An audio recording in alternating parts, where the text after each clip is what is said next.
OK, I'm going to show you how to do the starter, yes? Pan-fried fillet of mackerel on a warm potato salad. Mackerel, a little seasoning, salt and pepper. OK, good. Right, nice hot pan. OK. Mackerel in. OK, get that nice and crispy. It'll curl up naturally. Just put your fingers on. And then after about 30 seconds, it starts to release the fibres and then just settles back down. Always cook mackerel, skin side first. 90% of the cooking will take place on its skin, yeah? If you cook it, turn it over, it gets dry very, very quickly. Mackerel's a fish you can eat pink.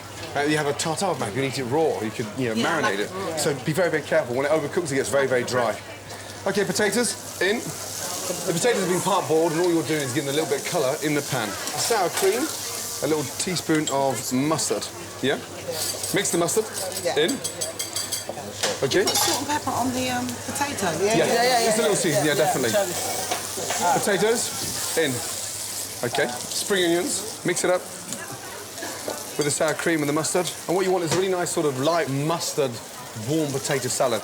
A little touch of Chardonnay vinegar, yeah? It just wakes everything up a little bit, gives it a nice sharp contrast to the richness of the sour cream, OK? Mackerel out, nicely coloured, literally finish it on top. Sourdough, nice and crispy. Yeah, on. Potatoes. You got the crisp mackerel. Now. Nice. OK. And look, just to make sure that they don't slide all over the place, take a little spoon, put that on there, and that just stops it from sliding. Yeah? Wow. Lamb's lettuce. Again, just gently on the seasoning.